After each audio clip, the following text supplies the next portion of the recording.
Very good morning, my dear students of class 11th. Students, this is my second video. In first video, there was the introduction of the course, as well the introduction of the chapter 1, Salvatore was introduced. Here, chapter number 1, Salvatore, written by W. Somerset Maugham. Here, student, yesterday I took a live class, but unfortunately, due to some reasons, due to some technical problem, my voice didn't reach to you. Uh, what can I say about that? Say sorry or what, I don't know. But here I'm, as some of the students, two or three students have requested me to repeat the chapter, so I'm going to repeat what I taught on School Mitra app on that day. So you please listen carefully and try to understand. If there is any problem, please ask me. Here, first of all, dear student, I would like to tell you where the setting of this story, Salvatore. I already told you that Salvatore means savior, savior, Salvatore, savior. Salvatore is a realistic story which leaves an unfadable impression on the minds of the readers. It is set in an island on the southern part of Italy. The protagonist is Salvatore. He is the son of a fisherman, so he himself knows fishing very well, who owns a vineyard near the seashore. Near the seashore, his father had a vineyard. Life here is quite hard. Life here is quite hard. At a distance of 6 to 7 miles from here are the fishing grounds. 6 to 7 miles from here, from the island, there was a fishing ground where the fishermen go in their boats, catch the fish, and row back again in order to sell the catch in time for it to go on the early boat to Naples to sell it. The island is full of natural beauty. Foreigners come down to bathe in the sea and enjoy the sight of Italian fishermen resting on the rocks like lazy devils. Here it was the setting, and now here try to understand. First of all, you must know who is Salvatore. Salvatore is the major character in the story. Salvatore is a static character because he doesn't change in the story. He's very sensitive guy, about 15 years. So go through the story. Start. Please open page number 6. Please open page number 6 of Echoes, the short story book. Page number 6. Salvatore by W. Somerset Maugham. Here, the author, the narrator says, I wonder if I can do it. I wonder if I can do it. Whatever the author think about Salvatore, he imagines if he could do it, something that causes amazement. He thinks if he could do justification to Salvatore. Though he appreciates him so much, still he is not satisfied with his appreciation of Salvatore. Here he says, I knew Salvatore first. The author says to us, to the reader, I knew Salvatore first when he was a boy of 15. Now he has grown up, but the author knew Salvatore first when he was a boy of 15 with a pleasant face. His face was pleasant, a smiling face, uh, a laughing mouth, always cheerful, smiling, a laughing mouth and carefree eyes. He did not care whatever about worries, anxieties, worries and woes. He does not worry about that. He's carefree. He used to spend the morning lying about the beach. How this is the character of Salvatore. He had a pleasant face, a laughing mouth, and carefree eyes. These are the key words. How he used to spend his morning. He used to spend the morning lying about the beach with the next to nothing on, which with the neck to nothing on, and his brown body was as thin as a rail. He was not stout, he was very lean and thin person. He was full of grace. He was in and out of the sea as his father was fisherman, so he knew himself fishing and jumping, coming out, coming in, coming out, going in, going out in the sea. He was in and out of the sea all the time, swimming with clumsy, effortless, because he knew swimming very well. So he had no problem.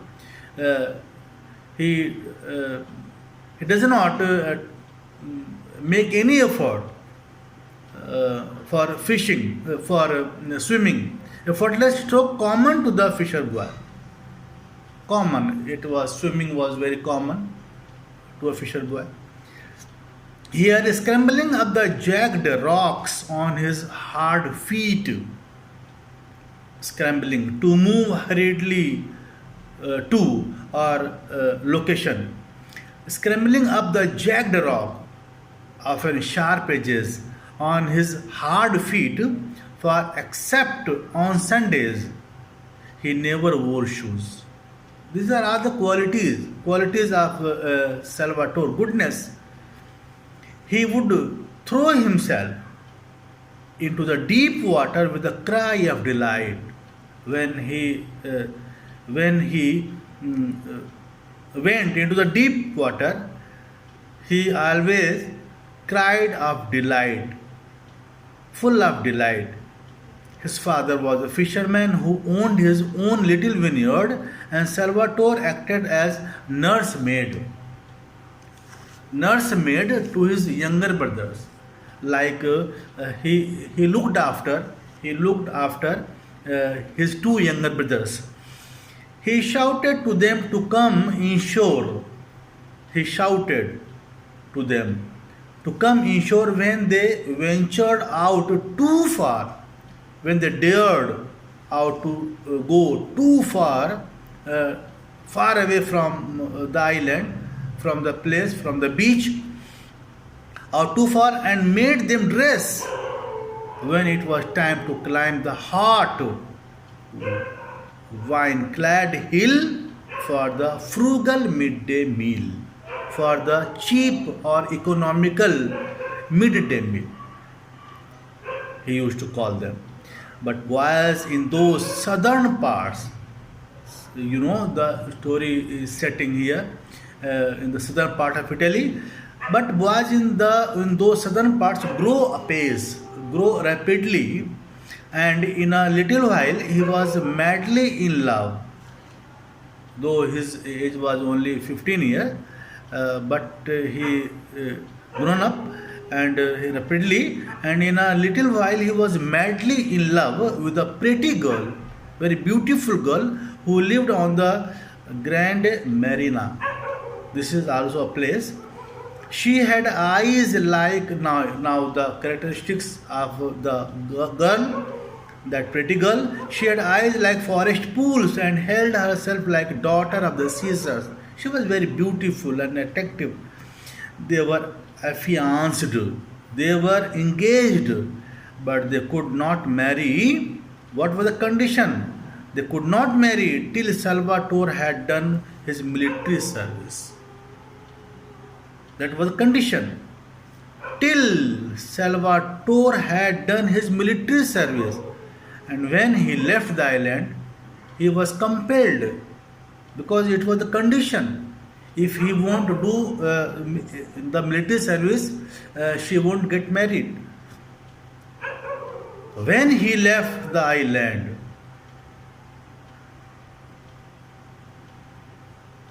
which he had never left since his childhood, he never left that place, which he had never left in his life before, to become a sailor. He left the place, he left the island to become a sailor in the navy of King Victor Emmanuel. Keyword here again, King Victor Emmanuel. He wept like a child. He cried, he wept as he was compelled to go. It was hard for one who had never been less free than the birds to be at the beck and call of others. Beck means here a small river. He was always freed.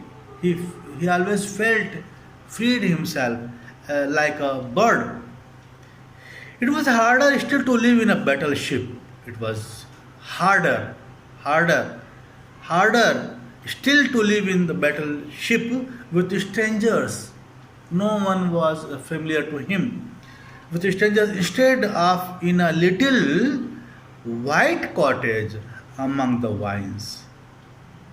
It was harder still to live in a battleship with stranger instead of in a little white cottage among the vines where he used to live. And when he was ashore, he was on the land to walk in noisy, friendless cities with streets so crowded that he was frightened to cross them.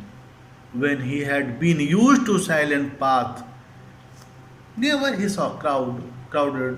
The island was not crowded, but here he was frightened to cross them, cross the roads, cross the streets.